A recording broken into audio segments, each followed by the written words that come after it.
నమస్కారం city news కి స్వాగతం ముందుగా ముఖ్యాంశాలు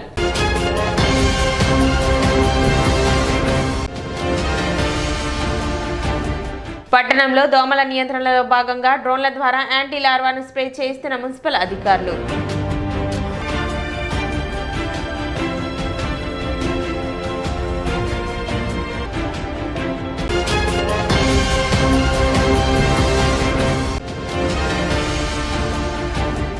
ఎస్సీ వర్గీకరణను వ్యతిరేకిస్తూ సబ్ కలెక్టర్ కార్యాలయంలో వినతి పత్రం అందజేసిన తెనాలి డివిజన్ ఎస్సీ ఎస్టీ వ్యతిరేక పోరాట సమితి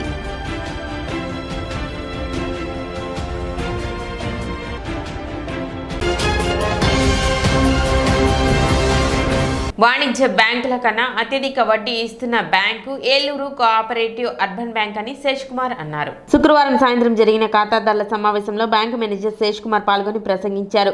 శేష్ కుమార్ తన ప్రసంగాన్ని కొనసాగిస్తూ సాధారణ వ్యక్తి కూడా అత్యున్నత సేవలు అందించే విధంగా బ్యాంకు కార్యకలాపాలు రూపొందించబడ్డాయని, తనఖా రుణములు, ఫిక్స్డ్ డిపాజిట్లతో పాటు లాకర్ సౌకర్యం గల బ్యాంకు తమదేనని బ్యాంక్ అందిస్తున్న వివిధ సేవలను తెలిపారు. బ్యాంకు విడుదల చేసిన సేవల కరపత్రాన్ని బ్యాంకు ఖాతాదారులకు ఎకర శ్రీమన్నారాయణకు అందజేశారు. ఈ కార్యక్రమాన్ని బ్యాంకు అధికారి రవిమోహన్ పర్యవేక్షించారు. సిబ్బంది దుర్గాభవాని, మాలిక్, సంతోష్ తదితరులు పాల్గొన్నారు. ప్రస్తుతం 4 బ్రాంచెస్ లైసెన్సెస్లో తెనాలి బ్రాంచ్ ఏమో ఏప్రిల్ 22 ఓపెన్ అయింది.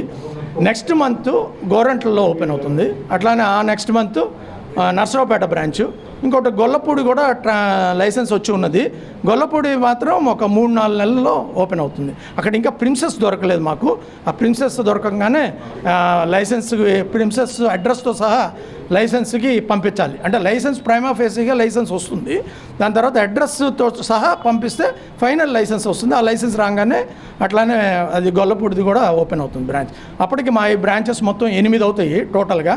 ఇప్పటికి మాకు 200 కోట్లు ఇది బిజినెస్ ఉంది. సో ఇది మేము ఇంకా ముందుకు తీసుకెళ్ళడానికి మీ సహకారంతో, కస్టమర్ సహకారంతో ముందుకు తీసుకెళ్ళడానికి ప్రయత్నిస్తున్నాం. ఆ ద్వారా మా సంఘం ద్వారా వారు కొంచెం డిపాజిట్ చేసాం. వాళ్ళ సర్వీస్ చాలా బాగుంది. మనకి ఇది ప్రైవేట్ బ్యాంక్ అయినా ఇక్కడ మనం సర్వీస్ చేయడానికి, బెనిఫిట్స్ పొందడానికి చాలా అనుకూలంగా అవకాశంగా ఉంది. కాబట్టి ప్రజలందరూ కూడా దీన్ని ప్రోత్సహించవలసిందిగా. దోమల నియంత్రణలో భాగంగా నీరు నిల్వ ఉన్న ఖాళీ ప్రదేశాల్లో పురపాలక సంఘం ఆధ్వర్యంలో డ్రోన్ల ద్వారా యాంటీ లార్వాను స్ప్రే చేస్తున్నట్లు మున్సిపల్ చైర్పర్సన్ తాడిబోయిన రాధిక తెలిపారు. ఇందులో భాగంగా శుక్రవారం రజక చెరువు నందు డ్రోన్ల ద్వారా యాంటీ లార్వా స్ప్రే చేసే కార్యక్రమం చేశారు. ఇటీవల కురిసిన వర్షాలకు పట్టణంలోని ఖాళీ ప్రదేశాల్లో నీరు నిలిచి దోమలకు ఆవాస యోగ్యాలుగా మారుతున్నాయని, అటువంటి ప్రదేశాలను 20 గుర్తించడం జరిగిందని, వాటిలో మనుషులు వెళ్లలేని ప్రాంతాలలో డ్రోన్ల సహాయంతో యాంటీ లార్వాను స్ప్రే చేస్తున్నట్లు తెలిపారు. దోమల వ్యాప్తి వలన ప్రజలు రోగాల బారిన పడుతున్నారని, వాటిని నియంత్రించేందుకు పురపాలక సంఘ ఆధ్వర్యంలో తగు జాగ్రత్తలు తీసుకుంటున్నట్లు చైర్పర్సన్ తాడిబోయిన రాధిక తెలిపారు. చెరువు దగ్గర ఈ డ్రోన్ ద్వారాగా ఈ దోమల ఉత్పత్తి అనేది పెరగకుండా ఇక్కడ డ్రోన్ ద్వారాగా హ్యాండేషన్ చేపిస్తుంది జరిగింది. అలానే ఈ దోమలు అనేది ఈ వర్షాకాలం కాబట్టి దోమల ఉత్పత్తి అనేది పెరిగింది కాబట్టి దాన్ని నిషేధించడం కోసం ఈ డ్రోన్ నేను ఏర్పాటు చేయడం జరిగింది. అలానే ఈ 20 ప్లేసుల్లో ఎక్కడెక్కడ అనేది అది చూసి అంచనా వేసి అది అక్కడ ఈ డ్రోన్ ద్వారాగా వేపిస్తుంది జరుగుతుంది. తెనాలి పట్టణం ప్రజలందరిది ఒకటే విన్నపంగా చెప్తున్నాను, ఎక్కడైతే మన వేస్ట్ వ్యర్థాలు కానీ వేస్ట్ పదార్థాలు ఇలాంటివి ఏమైనా ఉంటే మటుకి తప్పనిసరిగా మన వర్కర్స్కి అందించాలని కోరుతున్నాను. అలానే మన చుట్టుపక్కల ప్రదేశాలు కూడా పరిశుభ్రంగా ఉంచుకోవాలని, దోమలు కుడతాన అనారోగ్యం పాలవుతున్నారు కాబట్టి ఈ టైఫాయిడ్ జ్వరాలు కానివ్వండి, డెంగూ జ్వరాలు, అలానే చికెన్ గురి అలాంటివి వస్తున్నాయి కాబట్టి మన చుట్టుపక్కల ముందల ప్రదేశాలు పరిశుభ్రంగా ఉంటేనే మన ఆరోగ్యం కూడా బాగుంటుంది. కాబట్టి ఈ దోమలు అనేది నిషేధిద్దాం అందరం. ఎక్కడైనా సరే మీరు ఈ ఖాళీ స్థలాల్లో వాటర్ నిలుస్తున్నా కూడా మా దృష్టికి తీసుకురావాలని కోరుతున్నాను ప్రజలందరినీ. కార్యక్రమంలో మున్సిపల్ కమిషనర్ బండి శేషన, హెల్త్ ఆఫీసర్ హెలెన్ నిర్మల, కౌన్సిలర్లు, పురపాలక సంఘం అధికారులు పాల్గొన్నారు.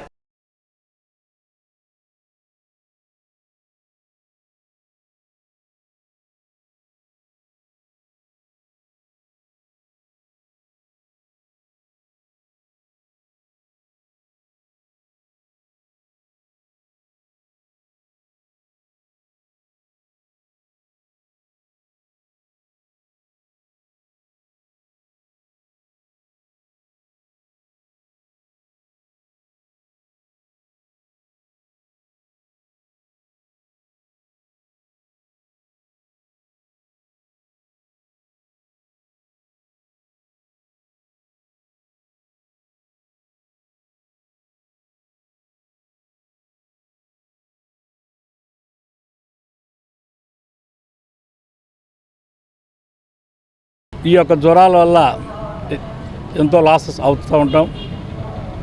దీన్ని దృష్టిలో పెట్టుకొని దోమలను ఏ విధంగా కానీ వాటిని లేకుండా చేయాలి.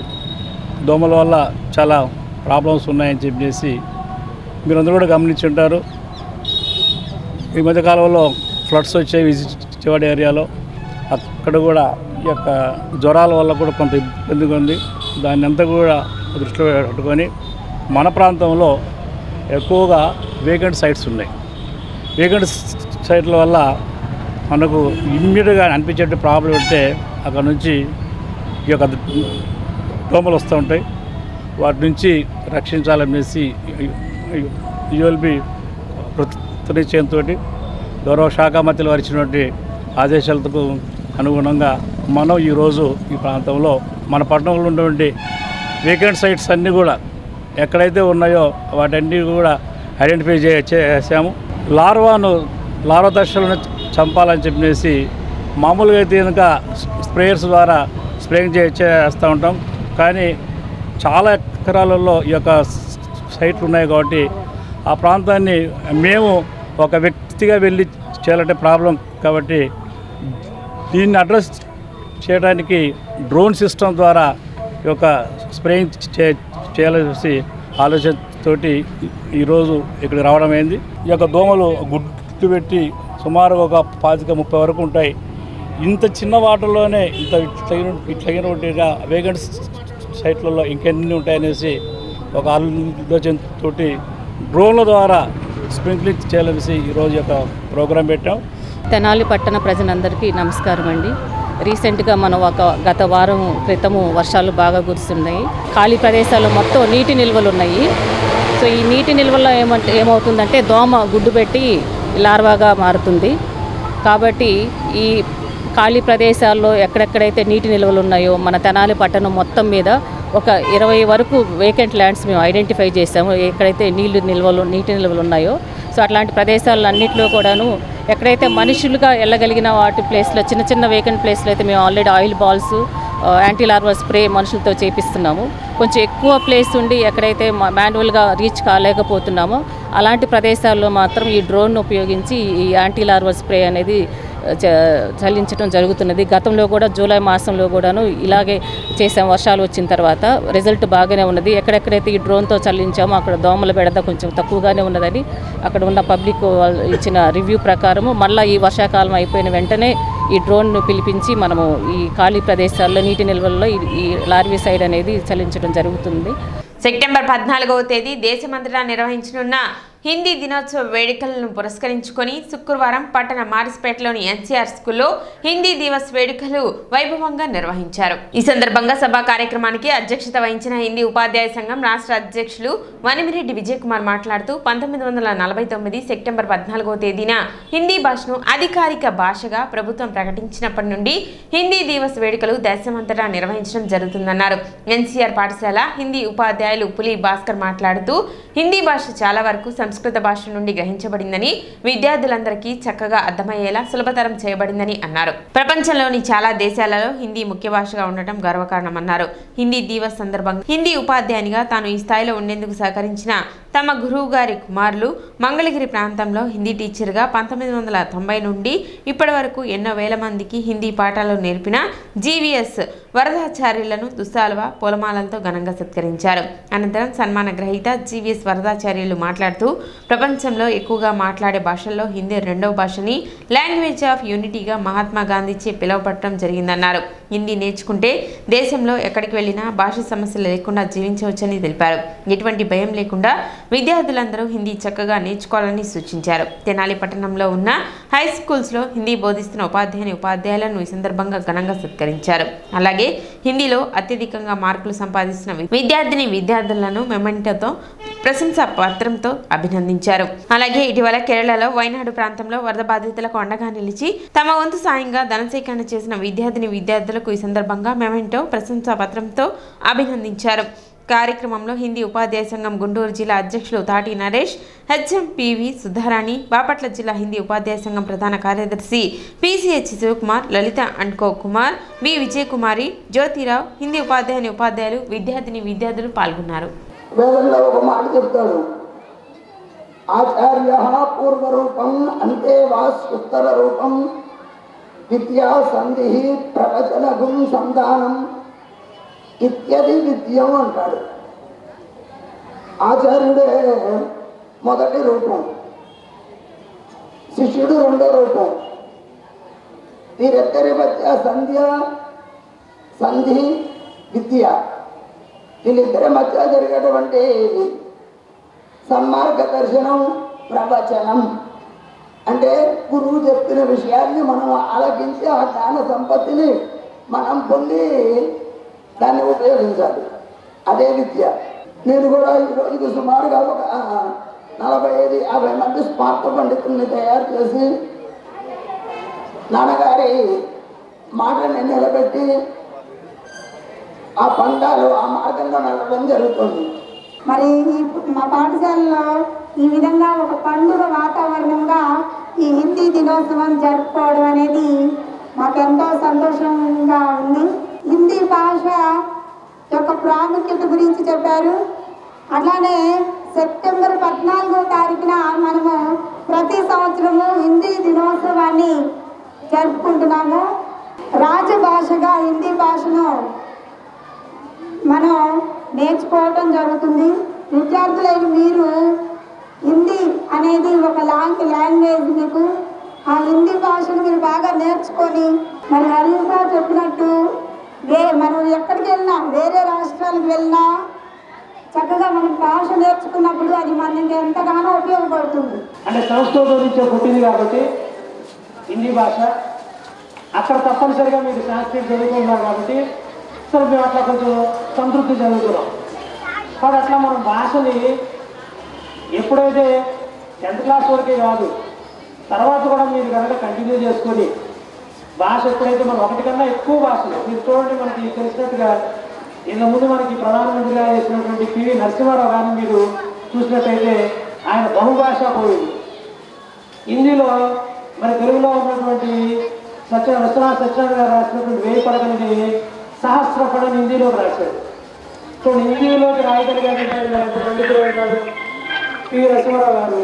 అట్లా అంటే మనం ఇప్పుడు కూడా ఎన్ని ఎక్కువ భాషలు నేర్చుకొని ఉంటే అన్ని అవకాశాలు మనకి భవిష్యత్తులో ఉంటాయి మన ముందు కూడా. అందుకని ప్రతి ఒక్కళ్ళు కూడా హిందీ భాషని మనం నేర్చుకోవాలి. ఆటోలో పరిమితికి మించి ప్రయాణికులను ఎక్కించరాదని రవాణా శాఖ అధికారి రాఘవరావు హెచ్చరించారు. ముఖ్యంగా పాఠశాల విద్యార్థులను తీసుకువెళ్లే ఆటోలలో 12 సంవత్సరాలు దాటని వారిని 6గురిని మాత్రమే ఎక్కించుకోవాలని ఆయన సూచించారు. ఈ విషయాన్ని తల్లిదండ్రులు కూడా గమనించాలన్నారు. డ్రైవర్కి ఇరువైపులా స్కూల్ పిల్లలను ఎక్కించరాదని, ఆటో వెనుక భాగంలో డోర్స్ ఓపెన్ చేసి ప్రయాణికులను, పాఠశాల విద్యార్థులను ఎవరిని ఎక్కించరాదన్నారు. అదేవిధంగా గూడ్స్ ఆటోలలో ప్రయాణికులను తరలించరాదన్నారు. ఇక్కడ ఆటోలకు వచ్చేసరికి చాలామంది తల్లిదండ్రులు స్కూల్ ఆటోలకు వచ్చేసరికి మనకి 12 ఏళ్ళలో పిల్లలు 6గురే ఎక్కాలి, 6గురు మించి ఎక్కించకూడదు. మీ తల్లిదండ్రులు గమనించాలి ఎంతమంది ఎక్కుతున్నారు, ఎంతమంది ఆటోలో వెళ్తున్నారని చూసుకోవాలి. అలాగే వాళ్ళ బ్యాగులు, లంచ్ బాక్సులు అన్నీ కూడా లోపలే తగిలించుకోవాలి, కానీ బయటకు తగిలించేట్టుగా ఉండకూడదు. అలాగే స్కూల్ ఆటో డ్రైవర్లకు కూడా విజ్ఞప్తి ఏంటంటే వాళ్ళు ఎట్టి పరిస్థితుల్లో 6గురు మించి ఎక్కించుకోకూడదు. అలాగే వెనక డోర్ తీయకూడదు, పక్కన కూడా స్కూల్ పిల్లల్ని ఎక్కించుకోకూడదు. స్కూల్ పిల్లలు మాత్రం మరీ జాగ్రత్తగా ఉండాలి.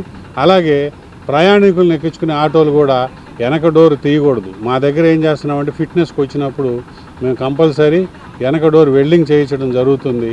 కాబట్టి ఎట్టి పరిస్థితుల్లో వెనక డోర్ తీయకూడదు, వెనక డోర్లో ప్యాసింజర్లు ఎక్కించకూడదు. ప్రయాణికులకు కూడా విజ్ఞప్తి ఏంటంటే మీరు కూడా ప్రయాణికులు కూడా ఎవరు కూడా ఆటో బ్యాక్ సైడ్ డోర్ తీసి ఎక్కకూడదు. అలాగే ఆటో డ్రైవర్లు కూడా ఏంటంటే పక్కన కూడా ఎక్కించుకోకూడదు, పక్కన కూడా ప్రయాణికులు ఎవరిని కూడా ఎక్కించుకోకూడదని మనవి చేస్తున్నాము. అలాగే గూడ్స్ ఎల్జీవీలు అంటే టాటా ఏసు, బడా దోస్తు, ఐషర్ వ్యాన్లు, అలాగే ట్రాక్టర్ ట్రైలర్స్, గూడ్స్ వాహనాలు ఓనర్స్కి, డ్రైవర్లకి మరియు ట్రాక్టర్ ఓనర్స్కి, డ్రైవర్లకి చెప్పేది ఏంటంటే మీరు ఎట్టి పరిస్థితుల్లో ఓపెన్ ట్రక్కుల్లో అంటే గూడ్స్ వాహనాల్లో ప్రయాణికులు ప్రయాణించకూడదని మనం చేస్తున్నాము.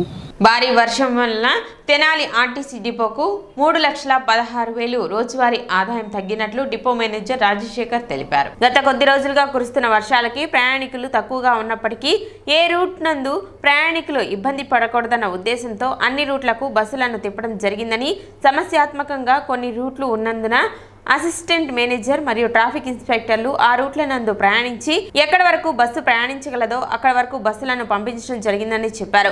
తెనాలి డిపో నందు ప్రయాణికులకు ఎటువంటి ఇబ్బందులు కలగకుండా భారీ వర్షంలో కూడా అన్ని రూట్ల నందు బస్సు సర్వీసులను నడిపినట్లు డిఎం రాజశేఖర్ వెల్లడించారు. ఏపీఎస్ఆర్టీసీ తెనాలి డిపో తరఫున ఈ మధ్య కాలంలో మనకి 31 నుంచి కురిసిన వర్షాల సందర్భంగా ఏపీఎస్ఆర్టీసీ తెనాలి డిపో దాదాపుగా సుమారు రోజుకి 4 లక్షల నుంచి 5 లక్షల వరకు ప్రతిరోజు ఆదాయాన్ని కోల్పోవడం జరిగింది. మన ఈ వర్షాకాలంలో కూడా ప్రతి పల్లెకి ఎక్కడ అయితే రోడ్డు ఉంటుందో, ఎక్కడి వరకు అయితే ఉంటుందో అక్కడి వరకు ప్రతి విలేజ్కి బస్సు ఆపకుండా ప్రయాణికులకి ఎక్కడ ఎటువంటి ఇబ్బంది లేకుండా మనం బస్సుల్ని ఆపరేట్ చేయడం జరిగింది. అదేవిధంగా గౌరవ మంత్రివర్యులు శ్రీ నాదెండ్ల మనోహర్ గారి సూచనలు సలహాలతో మనం ప్రజలకి ఎటువంటి ప్రయాణ విషయంలో ఎక్కడ ఎటువంటి అసౌకర్యం కలగకుండా లంక గ్రామాలైన ఈపూరు కానీ, కొల్లిపర కానీ, అదే కొత్తగులం కానీ, తిప్పలకట్ట ప్రజలకు కానీ, అదే జోలపాలెం కానీ, ఎల్టూరు కానీ, చిన్నపులివరు కానీ, బట్టిపురోలు ఏదైతే లంక ప్రాంతాలు ఈ మధ్య దెబ్బతింటం జరిగిందో ఆ ప్రాంతాలకు కూడా మనం సాధ్యమైనంత వరకు బస్సు ఎక్కడి వరకు వెళ్తుందో అక్కడి వరకు మనం బస్సుని వాళ్ళకి ఇబ్బంది లేకుండా ఏదైతే సాధారణ రోజు నడుపుతామో అదే విధంగా వారికి నడపడం జరిగింది. ఎస్సీ వర్గీకరణను వ్యతిరేకిస్తూ తెనాలి డివిజన్ ఎస్సీ ఎస్టీ వర్గీకరణ వ్యతిరేక పోరాట సమితి ఆధ్వర్యంలో తెనాలి సబ్ కలెక్టర్ కార్యాలయంలో వినతి పత్రం అందజేశారు. 1/8/2024 తేదీన సుప్రీంకోర్టు ఎస్సీ రిజర్వేషన్లను రాష్ట్రాలు కులాల వారీగా వర్గీంచుకోవచ్చని ఇచ్చిన తీర్పు రాజ్యాంగ విరుద్ధమని, కేవలం కొన్ని దళిత వ్యతిరేక రాజకీయ పార్టీలు దళితుల మధ్య విభేదాలు పన్నిన కుట్రలో భాగమేనని, ఓటు బ్యాంకు రాజకీయాలను ప్రోత్సహిస్తూ ఇచ్చిన తీర్పును ఉపసంహరించుకోవాలని, లేని పక్షంలో రాజ్యాంగాన్ని రక్షించుకోవడానికి దేశవ్యాప్తంగా రాష్ట్ర వ్యాప్తంగా ఆందోళన చేస్తామని తెనాలి డివిజన్ ఎస్సీ ఎస్టీ వర్గీకరణ వ్యతిరేక పోరాట సమితి తెలిపింది. రాష్ట్రంలో ఎస్సీ రిజర్వేషన్ వర్గీకరించే ఎటువంటి చర్యలను చేయవద్దని విజ్ఞప్తి చేశారు. కార్యక్రమంలో సమితి సభ్యులు పాల్గొన్నారు. బహుజనుల రాజ్యాధికారం మరి బలంగా విస్తృతంగా మరి రాజ్యాధికారం పోరాడుతున్న ఈ సమయంలో మరి ఎస్సీ వర్గీకరణ అనే ఒక అంశాన్ని ప్రాతిపదికన తీసుకొచ్చి మనవాదులకు పావుగా ఉండేటువంటి వ్యక్తిని వాడుకొని ఈ విధంగా కలిసి ఉన్నటువంటి కులాలను విడదీసి ఎన్నటికీ రాజ్యాధికారం పొందకూడదు అనే ఒక కుట్ర ఈ భారతదేశంలో జరుగుతూ ఉంది. కనుక బహుజనులందరూ తెలుసుకోవాలి, అందరూ ఐక్యతతో ఉండాలి. వర్గీకరణ పేరుతో మనల్ని విభజించి పరిపాలిస్తూ ఉన్నారు. ఈ మనువాదపు రాజకీయ కుటిలమైన కుట్రను అంతం చేసి ఏకంగా ఉండి భవిష్యత్తులో రాజ్యాధికారం వైపు కొనసాగాలని బహుజన సమాజ్ పార్టీ వైపు తెలియజేస్తున్నాను. సనాతన భారతదేశంలో అస్పృశ్యత, అంటరానితనం, వెలివేతల మూలంగా తరతరాలుగా వెనకబడ్డ కొన్ని జాతులన్నింటినీ డాక్టర్ బాబాసాహెబ్ అంబేద్కర్ భారత రాజ్యాంగంలో ఆర్టికల్ 341, 342 కింద వాళ్ళకి రక్షణ కల్పిస్తూ వాళ్ళకి ప్రత్యేకమైన హోదా కల్పించి ప్రెసిడెన్షియల్ లిస్టులో పెడితే దానిని 75 సంవత్సరాల తర్వాత వచ్చిన కొత్తగా తీర్పులు ఇవ్వడానికి వచ్చిన న్యాయమూర్తులు ఒకరి భాషను చెప్పి దానికి అతుకులేసినట్టుగా ఆ లిస్టుని సవరించడానికి వీలు కాక అనేకమైన సెక్షన్లని చెప్పి ఆర్టికల్ 14 కింద సమాన హక్కులు కల్పించడం అనే వంక చూపించి నిన్న ఇచ్చిన తీర్పులో చెప్పారు.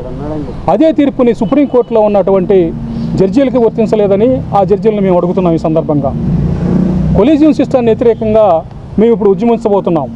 న్యాయవాద వ్యవస్థ నుంచి కొలీజియం సిస్టాన్ని రద్దు చేస్తే ఇలాంటి ఏదైతే మతవాదుల యొక్క తీర్పులు ఉన్నాయో ఆ తీర్పులకు వ్యతిరేకంగా భారతదేశంలో ఉన్నటువంటి న్యాయశాఖలో ఉన్నటువంటి న్యాయ వ్యవస్థలో ఉన్నటువంటి జడ్జీలను నియమించుకునే ఈ కొలీజియం సిస్టాన్ని కూడా వ్యతిరేకిస్తూ ఈ సిస్టమ్ ఉండటం మూలానే ఈరోజు ఎస్సీ వర్గీకరణ అనే ఒక అక్రమ తీర్పు, రాజ్యాంగ విరుద్ధమైన తీర్పు రావడం జరిగింది. ఆ తీర్పును మేము వ్యతిరేకిస్తూ మేము రివ్యూ పిటిషన్ వేసే ఉన్నాం. రివ్యూ పిటిషన్లో ఈ అంశాలన్నీ లేవనెత్తుతాం. తెనాలి మార్కెట్ ఏరియా కమిటీ ఆధ్వర్యంలో గణేష్ ఉత్సవాల్లో భాగంగా అన్నదాన కార్యక్రమం నిర్వహించారు. గత 21 సంవత్సరాలుగా గణేష్ మహోత్సవాలు వైభవంగా నిర్వహించడం జరుగుతుందని, ఈ ఉత్సవాల్లో భాగంగా భక్తులకు భారీ అన్నదానం ప్రతి ఏటా చేయడం జరుగుతుందని, ఈ సంవత్సరం కూడా భక్తులకు పెద్ద సంఖ్యలో అన్నదాన కార్యక్రమం చేయడం జరిగిందని కమిటీ సభ్యులు తెలిపారు.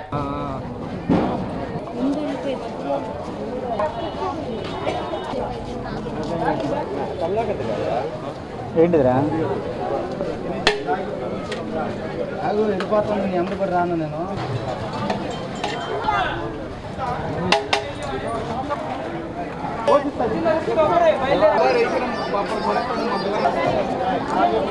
ఈరోజు మహాగణపతి మహోత్సవాల్లో భాగంగా అన్న సందర్పణ కార్యక్రమం జరుగుతుంది.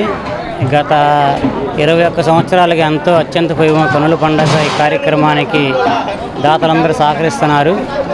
ఎటువంటి స్టోకింగ్ లేకోకుండా మన మార్కెట్ ఏరియా కమిటీ వారి ఆధ్వర్యంలో అన్న సందర్పణ కార్యక్రమం జరుగుతుంది కాబట్టి భక్తులందరూ వేలాదిగా పాల్గొని ఈ యొక్క కార్యక్రమాన్ని చేయాలని కోరుతున్నాం. మార్కెట్ ఏరియా కమిటీ ఆధ్వర్యంలో జరుగుతున్న 21వ మహాగణపతి మహోత్సవంలో భాగంగా ఎంతో అత్యంత వైభవపేతంగా అన్న సంతర్పణ కార్యక్రమం ఎంతో అత్యంత వైభవంగా జరుగుతుంది.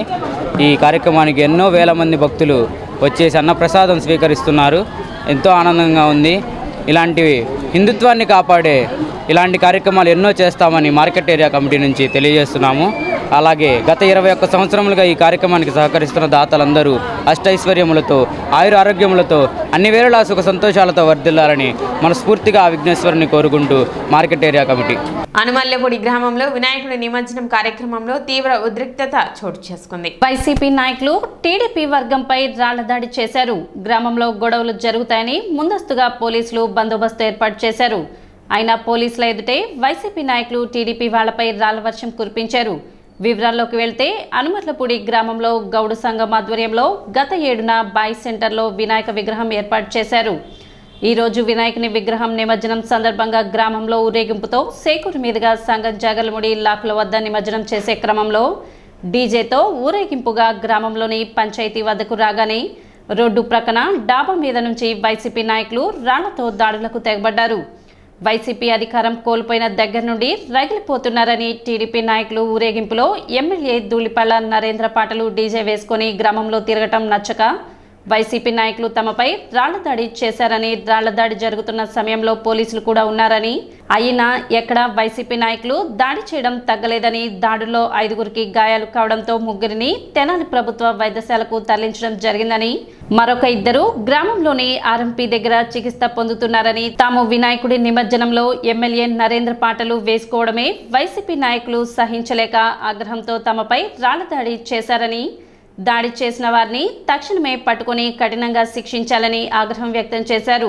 రాళ్ల దాడుల్లో 5గురికి గాయాలు కాగా అందులో 5 ఏళ్ల చిన్న పాప కూడా ఉందని, సాంబశివరావు 25 సంవత్సరాలు, అనగాని శ్రీనివాసరావు 50 సంవత్సరాలు, గుంపెన సాంబశివరావు 55 సంవత్సరాలు కలిగిన వ్యక్తులకు తెనాలి ప్రభుత్వ వైద్యశాలలో చికిత్స జరుపుతున్నారని, దాసరి హిమని 5 ఏళ్లు, ఉయ్యూరు నరేంద్ర 20 ఏళ్లు గ్రామంలోనే ఆర్ఎంపీ వద్ద చికిత్స పొందుతున్నారని తెలిపారు.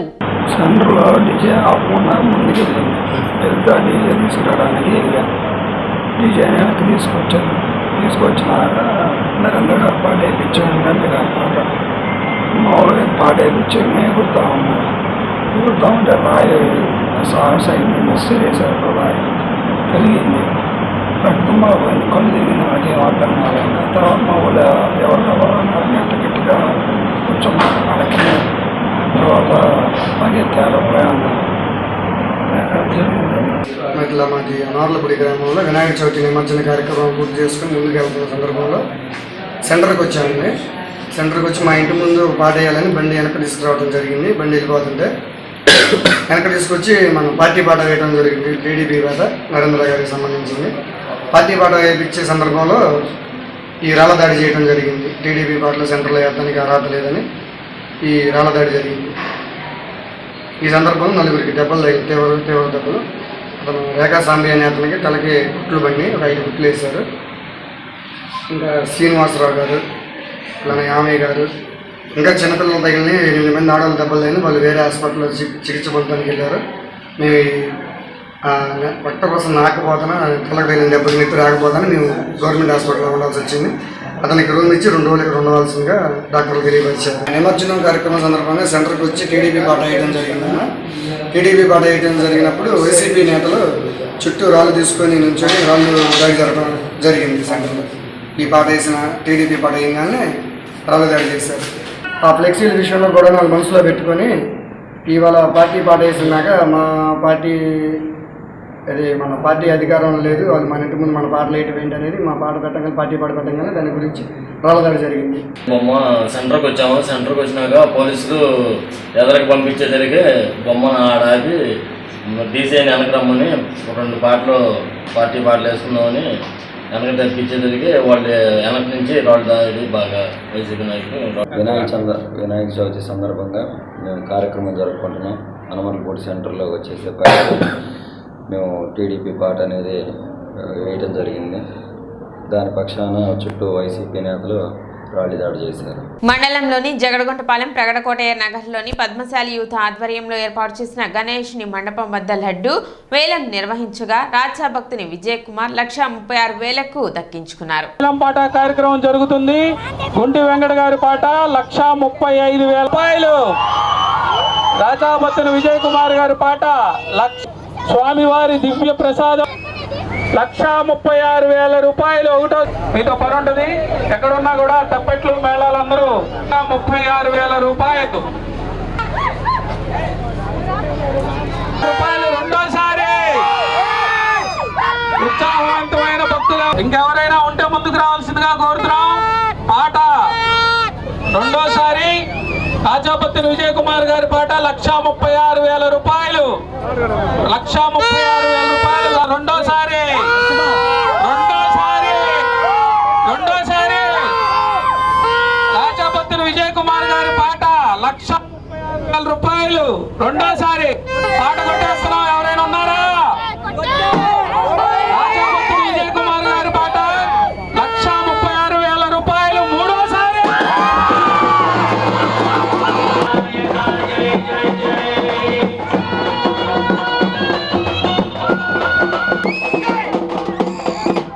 ఈ సంవత్సరం మన స్వామివారి దివ్య ప్రసాదమైనటువంటి అతి మహిమాన్వితమైన లడ్డూని రాజాభక్తుని విజయ్ కుమార్ గారు 136,000 రూపాయలకి పాడి సొంతం చేసుకుని స్వామివారు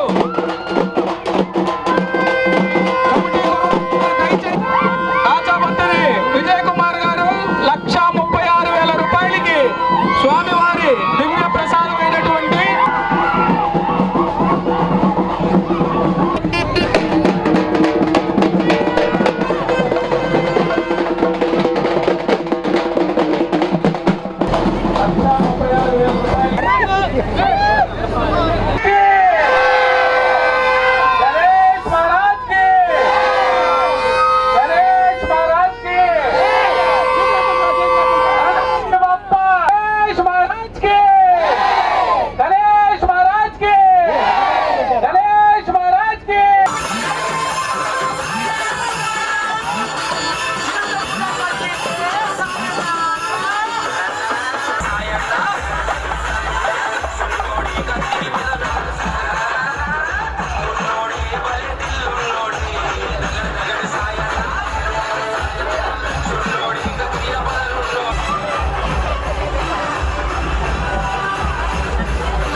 సిటీ న్యూస్ ముంచే ముందు ముఖ్యాంశాలు మరోసారి.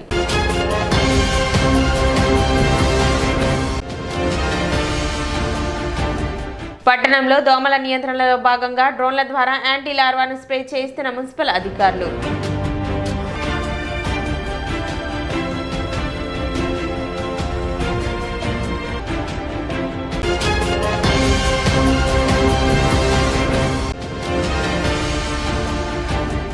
ఎస్సీ వర్గీకరణను వ్యతిరేకిస్తూ సబ్ కలెక్టర్ కార్యాలయంలో వినతి పత్రం అందజేసిన తెనాలి డివిజన్ ఎస్సీ ఎస్టీ వ్యతిరేక పోరాట సమితి.